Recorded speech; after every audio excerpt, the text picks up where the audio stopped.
They tried to make me sign over everything while I was lying unconscious in the ICU. My own son. My daughter-in-law held the pen. I heard it all. I just couldn't move. I raised that boy with every ounce of love I had. And yet there I was, worth more to him asleep than awake. But what they didn't know was, I had already decided who would inherit everything. What happens when a mother stops protecting and starts remembering who she used to be? I woke up to the sharp scent of disinfectant and a blinding white light above me. My chest felt like someone had laid bricks on it. Tubes pressed against the corners of my mouth. My hands wouldn't move. I couldn't even lift a finger. Somewhere in the room, a voice whispered, careful and low.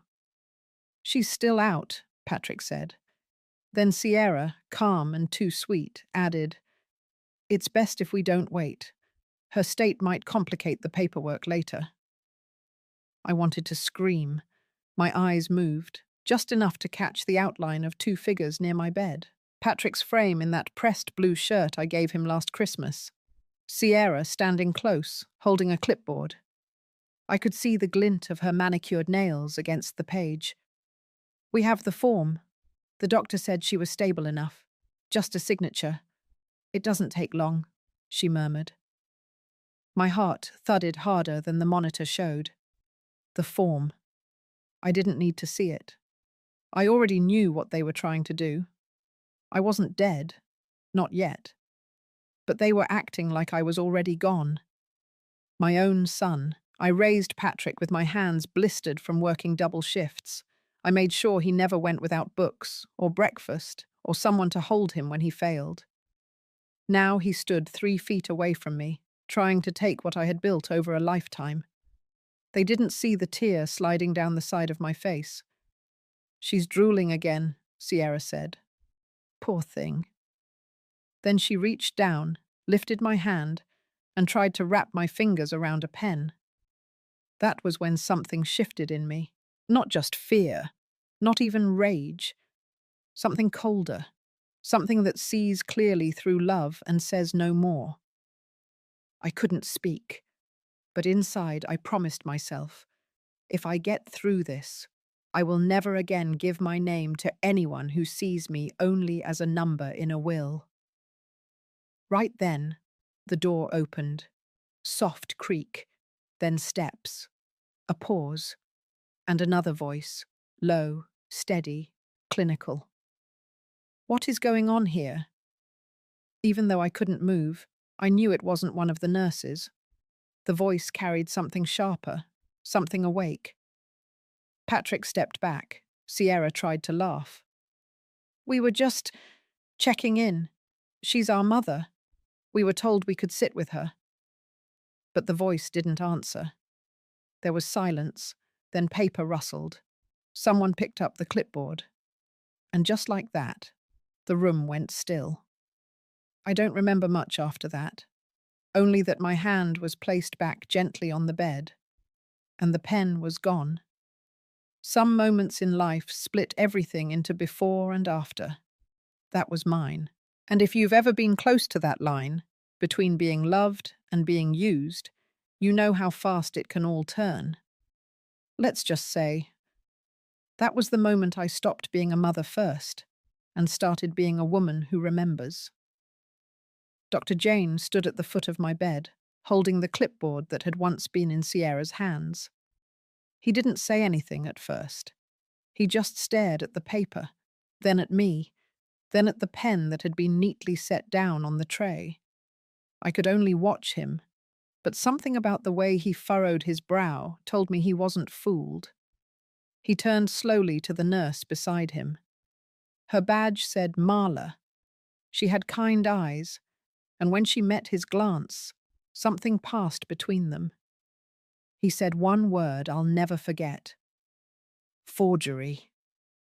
Marla blinked, startled. Then he showed her the page. I couldn't see it from where I lay, but I didn't need to. The damage was already done.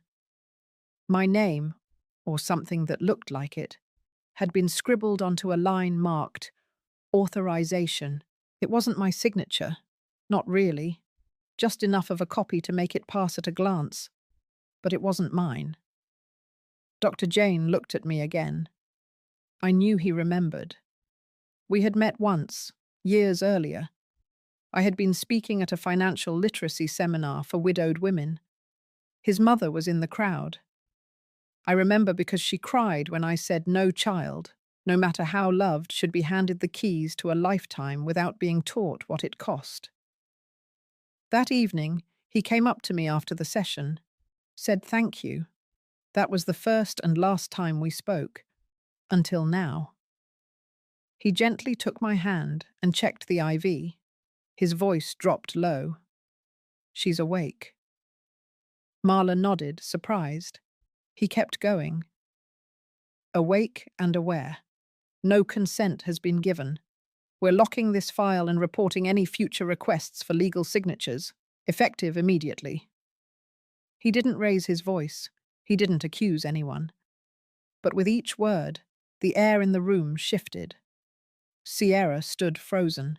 Patrick fumbled for an explanation, but Dr. Jane never looked at them again. He left the room quietly.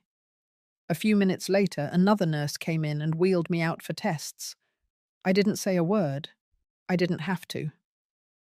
Later that night, I was back in my room. The clipboard was gone. My hand was bandaged from the earlier attempt, but my mind was sharper than ever. They had tried to bury me under a signature, but the paper didn't stick, and I wasn't going to forget it. The next morning, Dr. Jane came in early. He checked my vitals, but then he did something else. He pulled up a chair and sat beside me for a long minute. Then he said, softly but clearly, "They almost got away with it." I blinked, the only thing I could control. "I've seen this before," he continued. "Different names, different faces, same intent." He paused. "But not this time." And then, without another word, he stood up, placed my chart in a locked bin, and walked out. I lay there, heart steady now. No tears. No panic. Just a slow, burning clarity. They almost got away with it. But almost is not the same as forever. 3 days passed before I could sit up on my own. My body was slow to catch up, but my mind had already crossed a line it couldn't return from. Something about knowing the truth and surviving it changes the shape of everything around you. Patrick came in that morning holding a paper cup of coffee and a grocery store bouquet. He smiled like nothing had happened. He leaned over and kissed my forehead. "Look at you. Strong as ever," he said. I didn't respond. I watched him carefully, the same way I once watched strangers at the airport when I traveled alone after Gordon died. You learn to sense motives when words become too polished. Sierra followed behind, carrying a bowl of homemade chicken soup. Her voice was bright, and she pulled the chair closer to my bed. "We thought you could use something warm." I took a breath, let it sit in my chest for a while. Then I spoke, quietly. "I'm eating only what's cleared by the nurses." Sierra paused. Then she smiled again, but this time it didn't quite reach her eyes. Patrick picked up the remote and flipped on the news. His casualness felt too rehearsed. I looked at his hands. He tapped his fingers, a small habit he developed when lying as a child. I used to call it his tell. He hadn't grown out of it. He reached into his coat pocket and pulled out his tablet. It was already on, the screen glowing softly. "Mum, we've been working on organizing a few things while you were resting," he said.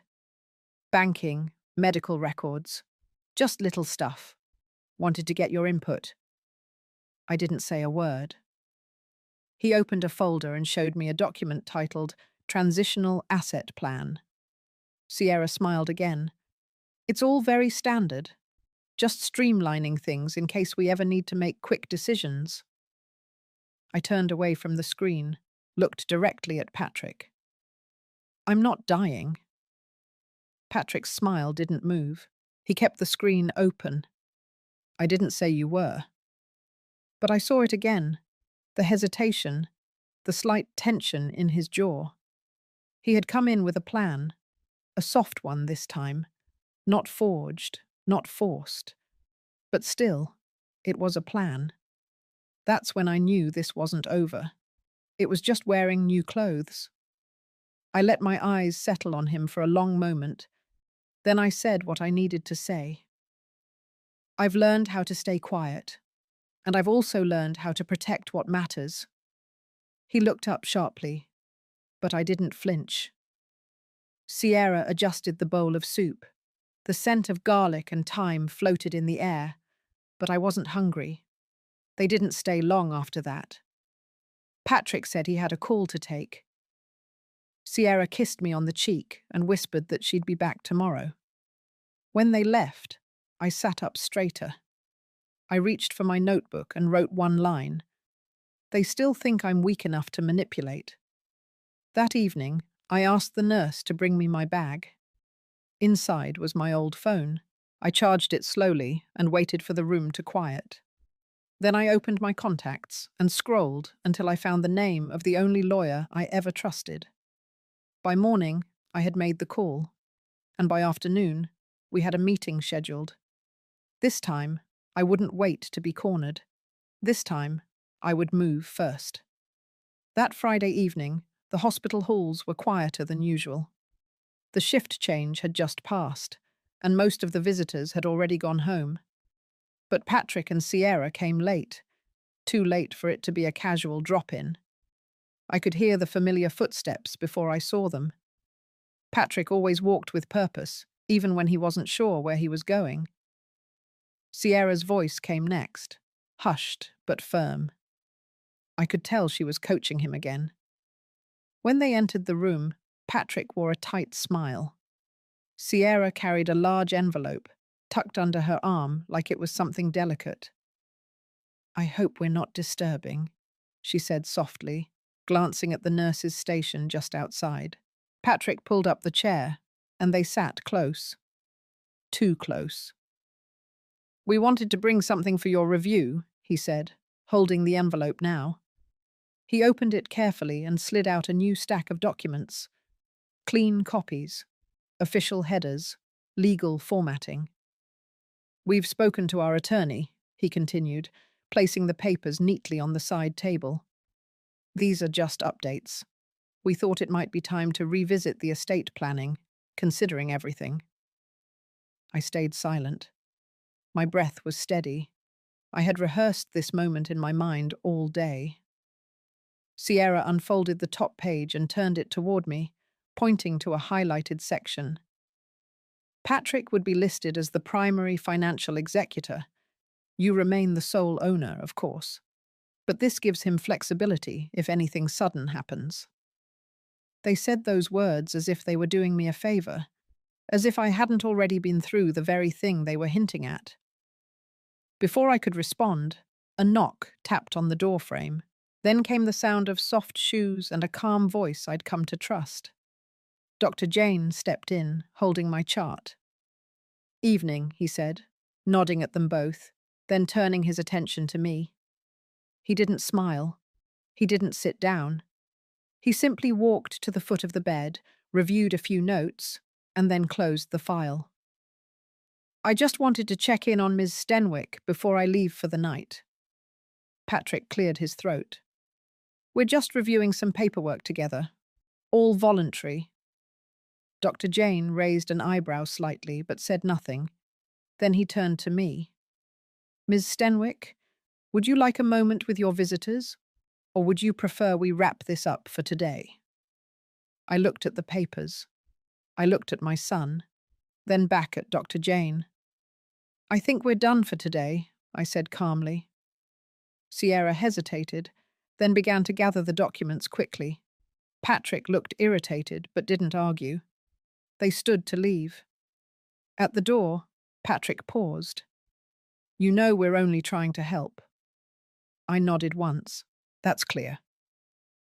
When they left, Dr. Jane stayed behind for a moment. He opened the chart again and clipped a folded page inside. Then he looked at me, just long enough for me to understand. "I've made a note on your file. Any legal inquiries or documents now require your verbal consent and presence of a hospital representative." He didn't wait for me to thank him. He simply nodded once and walked out. I stared at the ceiling, my body still weak, but my mind razor sharp. They had returned with new tricks, but I was no longer playing their game. Later that night, I called my lawyer again. We scheduled the next steps. Quiet ones, strong ones. Not about revenge, just clarity. They had come with polished papers and polite voices. But now, I was holding the pen, and I had no intention of signing away a single page. The following morning brought a heavy fog outside my window. From the fourth floor, the trees looked like silhouettes, familiar, but far away. I sat upright, slowly spooning oatmeal while the beeping machines carried on with their rhythms. My body was healing, but my memory had become sharper than ever. Patrick hadn't always been this way. I remembered the boy who used to check if I locked the front door, who held my hand crossing the street long after he was old enough to walk ahead. He wasn't born with calculation in his blood. It arrived later, piece by piece, and I began to see when it had taken full shape.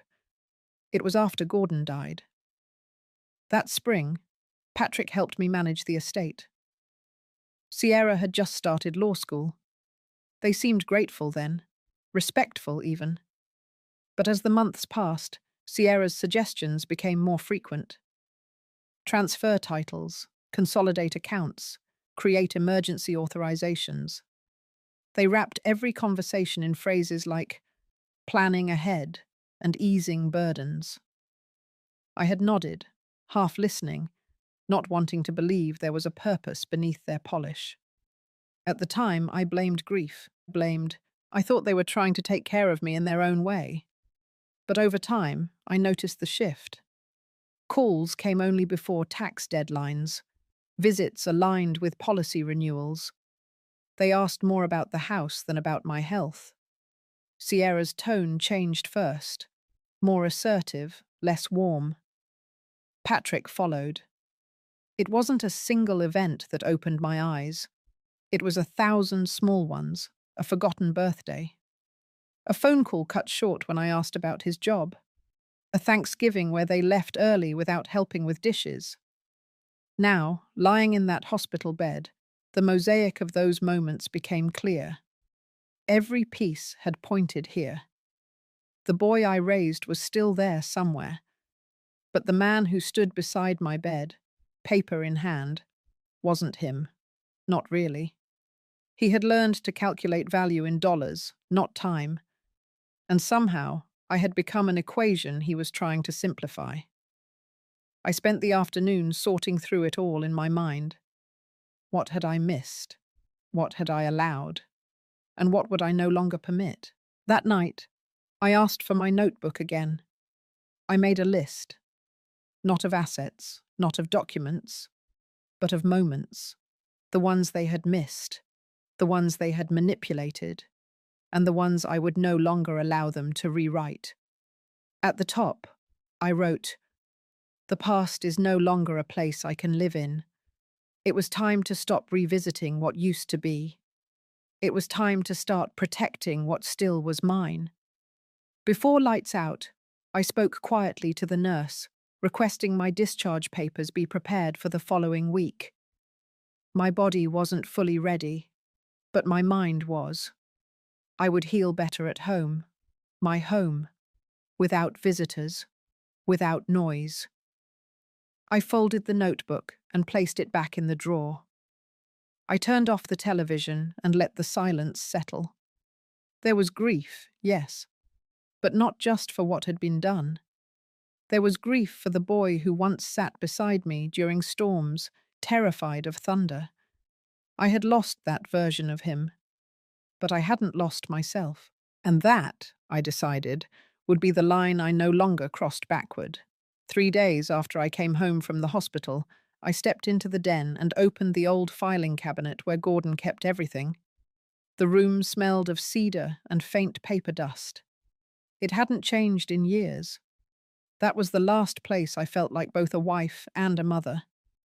But today, I walked in not as someone's memory, but as someone with a plan. I pulled out the thick beige folder marked Estate 2012 Revision.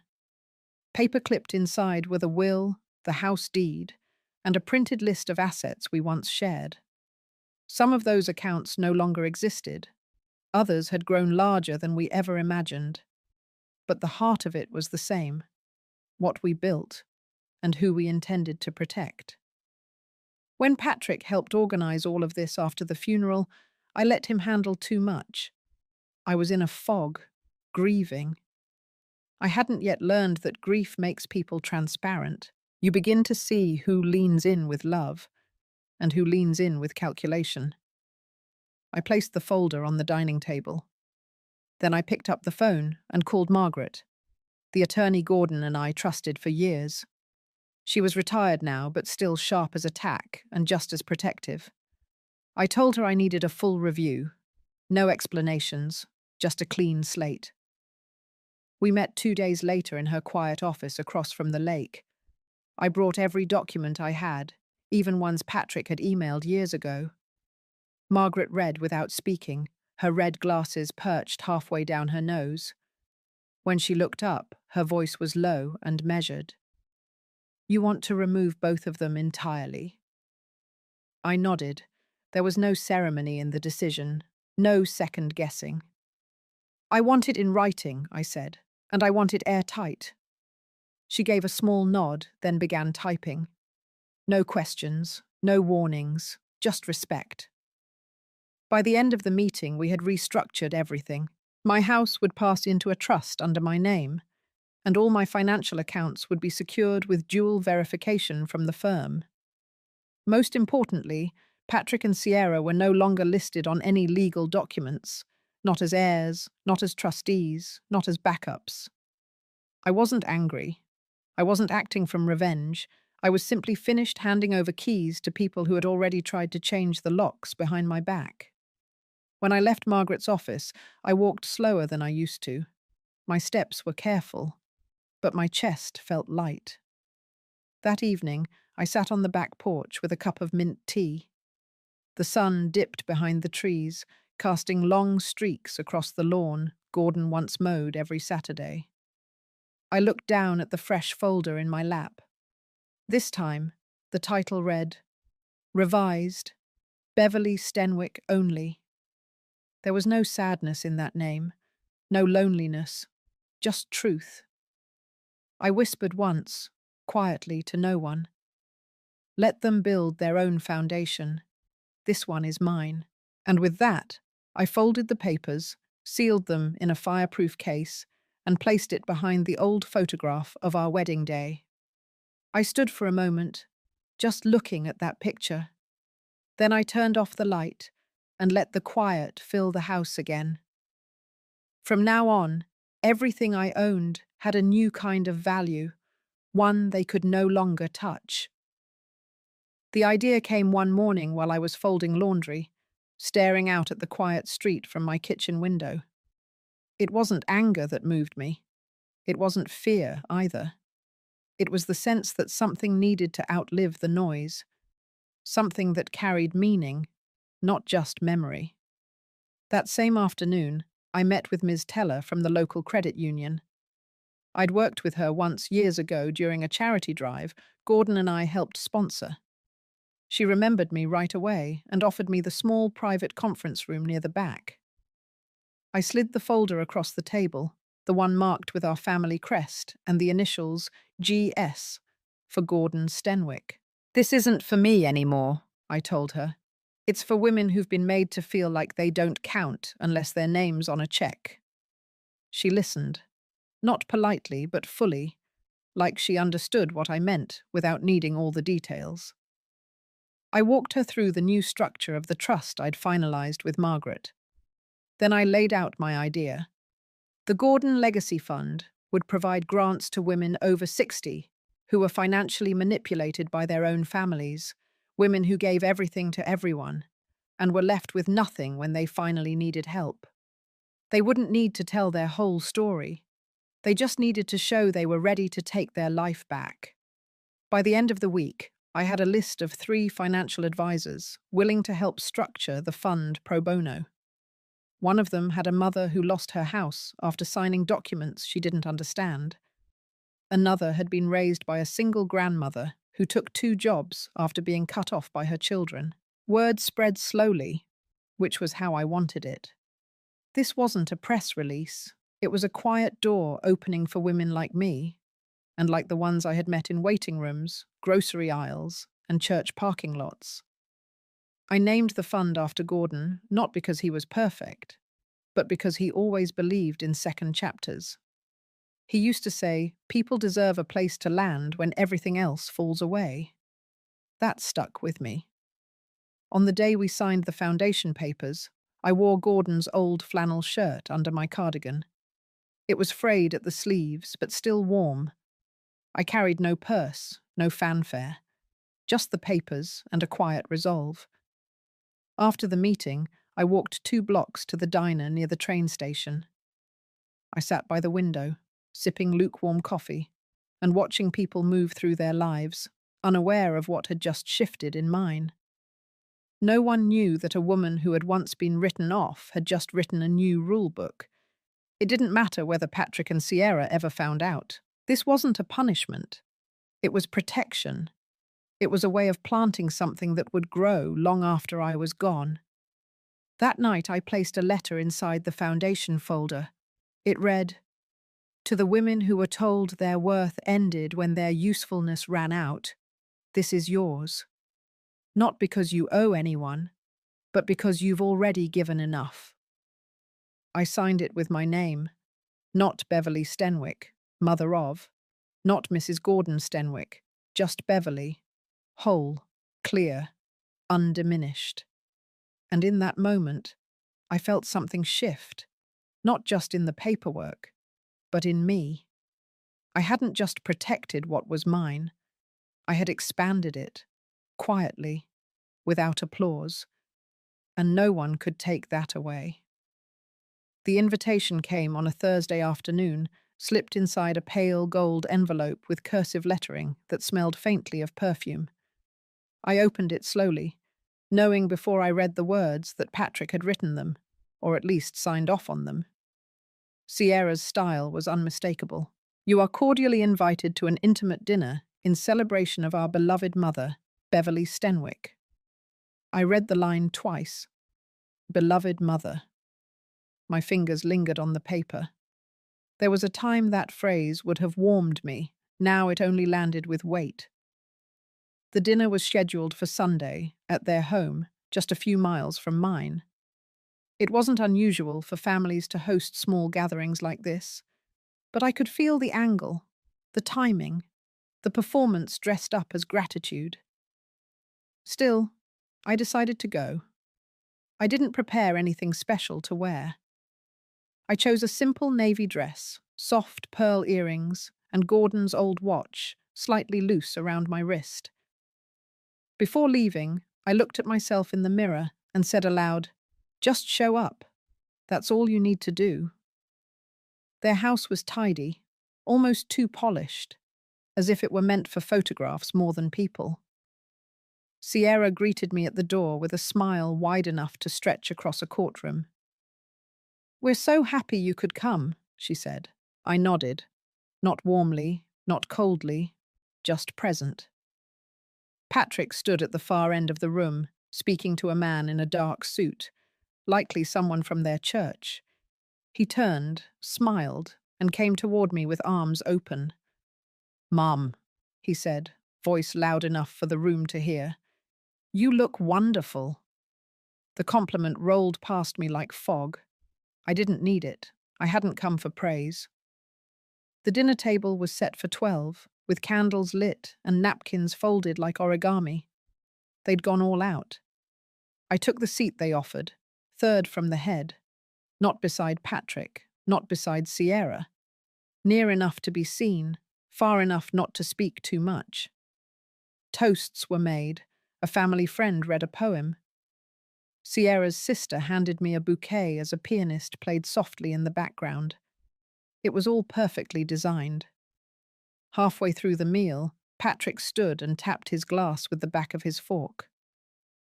"We wanted to honor the strength and grace of my mother," he began, voice firm and rehearsed. "Her recovery, her legacy, and her ongoing contributions to our family." There was applause. A few heads turned toward me. When he asked if I wanted to say a few words, I stood. Not because I felt moved to, but because silence would have drawn more attention than words. I let my hands rest lightly on the back of the chair. "I'm grateful to be here," I said. "And I'm grateful to still be standing." I paused, let the words settle. I've learned that some things break quietly. Trust, safety, the idea of who someone is. But if you're lucky, healing can happen quietly too, in private, on your own terms. I saw Sierra's smile falter, just slightly. Patrick's jaw tensed, but he clapped first when I finished. I sat down again, calm and unshaken. The rest of the night went on like a well-scripted play. I didn't eat much, I didn't linger. When it was time to go, I left with nothing in my hands. No favors, no leftovers, just peace. And when I got home, I placed the invitation in a drawer, beneath the letter I had written to the foundation. 2 versions of my name. One performative. One permanent. I knew which one mattered. On the morning of the first Monday in April, I stepped outside to collect the mail and saw the cream-colored envelope from Langley and Associates, my attorney's firm. I knew what it was before I even opened it. The letterhead was unmistakable, the weight of the paper just a bit heavier than regular stock. Legal formality had a texture all its own. Inside, folded neatly and signed on every page, was the official confirmation that all assets belonging to me had been transferred to the Gordon Legacy Fund. The trust was now irrevocable. It could not be challenged or restructured by outside parties. And most importantly, there were no named heirs. Not Patrick. Not Sierra. No one. My name remained listed as the lifetime administrator, with a board of 3 advisors selected through the credit union. After I passed, the fund would continue to operate, funding women quietly, year by year. It was done. Later that day, Margaret's assistant sent courtesy notification letters to those who had previously been named in older versions of my estate. It was standard procedure, just a formality, they said. But I knew better. The next morning, around 10 a.m., the first call came. My phone lit up with Patrick's name. I didn't answer. An hour later, another call. This time, from Sierra. By the afternoon, I had 3 voicemails, all variants of disbelief and urgency. By Wednesday, a hand-delivered envelope arrived at my door. I opened it slowly and sat down at the kitchen table. It was a letter from Patrick. A full page, handwritten, his penmanship shaky. He wrote that he didn't understand, that this wasn't fair, that he thought I had forgiven him. He said Sierra had cried for hours and that they felt blindsided. He called it cruel. But I noticed something else, too. Nowhere in the letter did he apologize. Not once did he mention what they had done. Not in the ICU. Not in the weeks that followed. Not the trust they violated or the manipulation they used. Just confusion. Just hurt feelings. I folded the letter and placed it in the drawer with the others. Not the one with the foundation documents, the other one. The drawer for things no longer needed to carry. That night, as rain tapped softly on the windows, I sat with a cup of tea and stared at the fireplace. The house was quiet. Not empty, just still. And then another envelope arrived the next day. This time, not handwritten, not from Patrick. It was from Langley and Associates again. They had received a formal request from an outside legal firm representing Patrick and Sierra, inquiring about the validity of the revised estate documents. Margaret's office responded with a single-page summary confirming the legality and transparency of every step. It was not aggressive, just final. The silence that followed was louder than any argument could have been. Days passed, then a week. No more calls, no more letters, just absence. The kind of absence that tells you everything has landed exactly where it was meant to. I didn't smile. I didn't cry. I just exhaled. The thing about peace is it rarely arrives with a parade. It slips in quietly after everything has burned down and finds a seat in the ruins you've chosen to rebuild. And so I went about my day. I watered the plants, paid a bill, replied to an old friend's email. And for the first time in a long while, I felt nothing hovering behind me.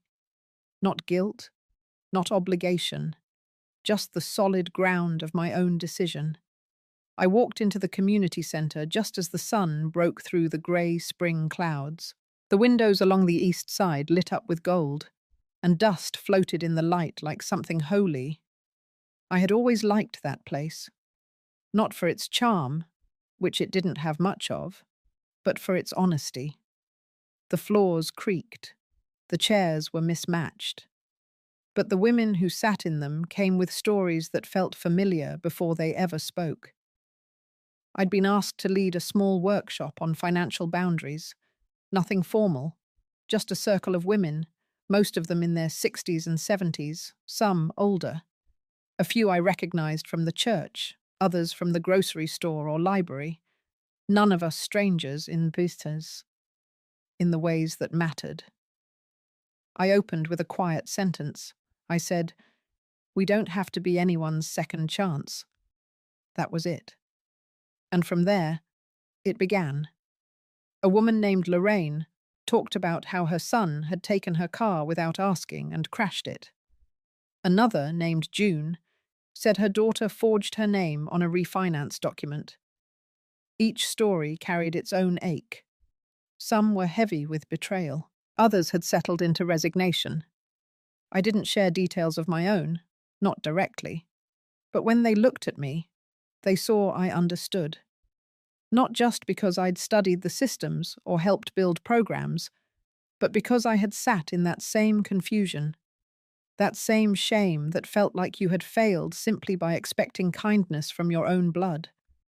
We talked for 2 hours, not about stocks or estate plans, but about the right to say no, the courage to say enough, the freedom to be the narrator of your own last chapter.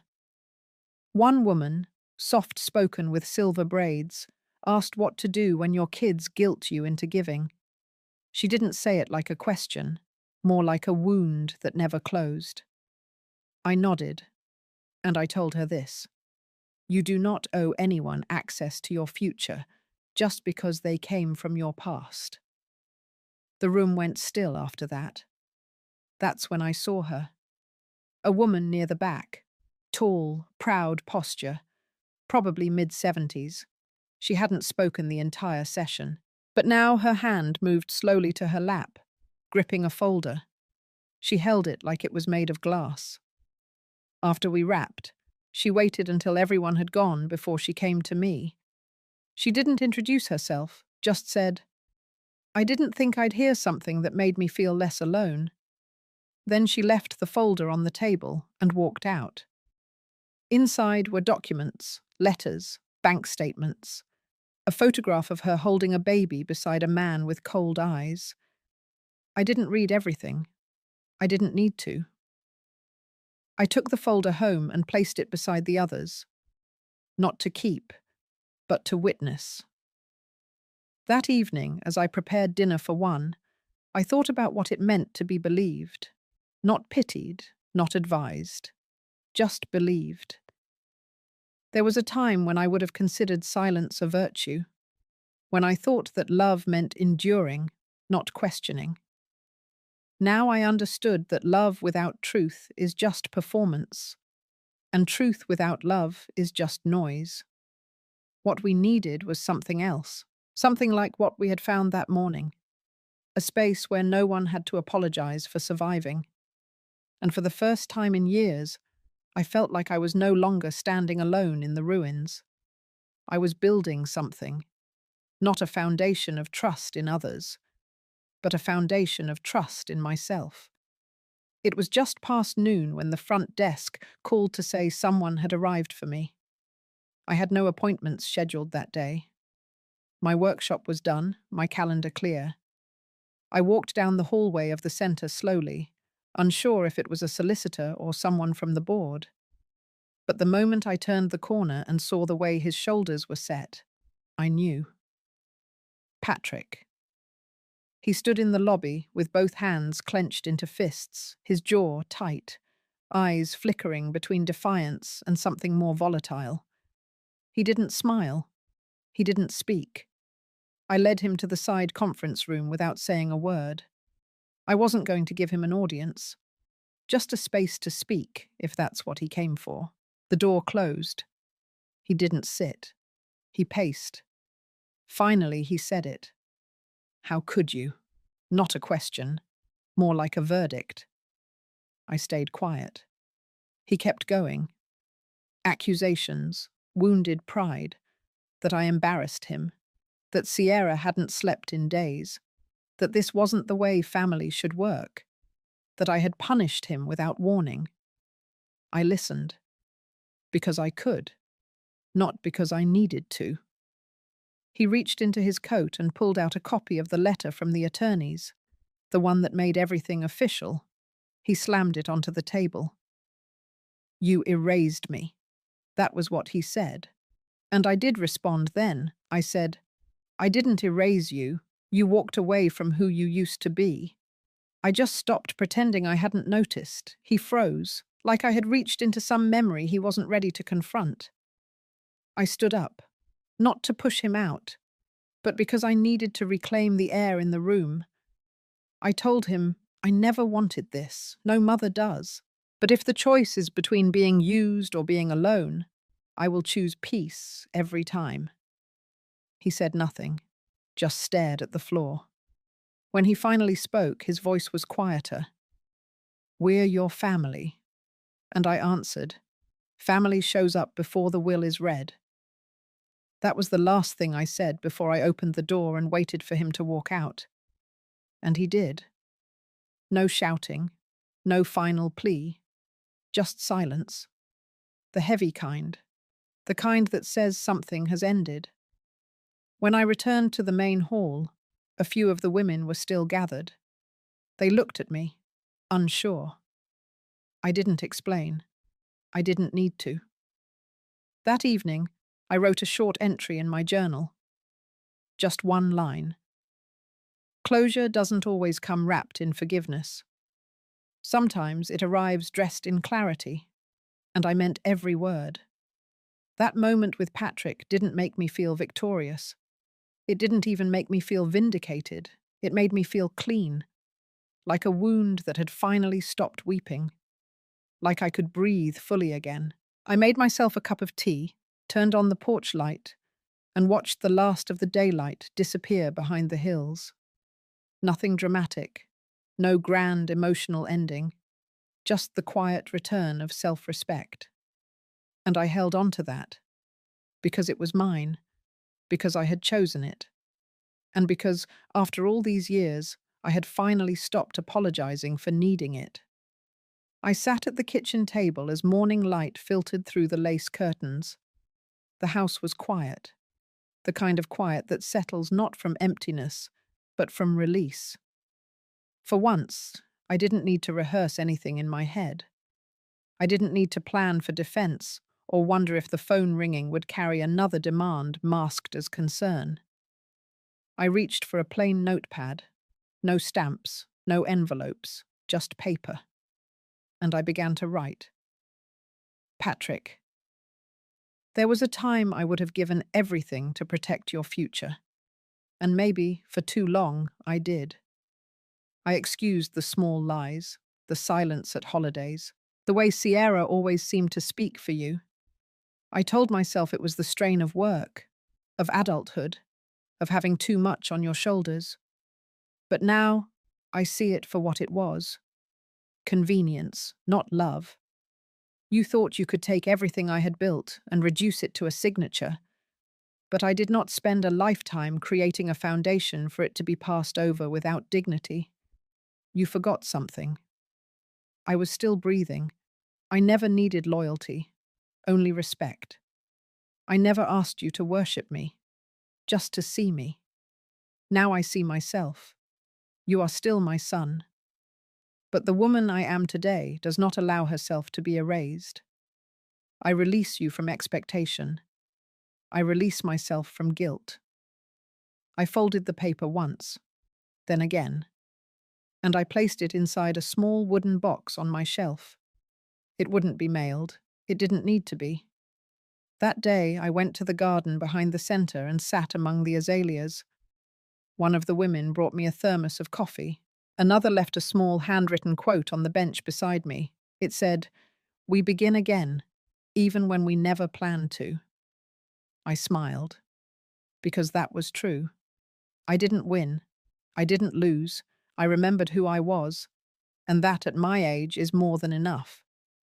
If this story reminded you of a moment where you chose yourself after being taken for granted, I want you to hold on to that choice. Let me know in the comments what part of Beverly's journey stayed with you. Your voice matters here.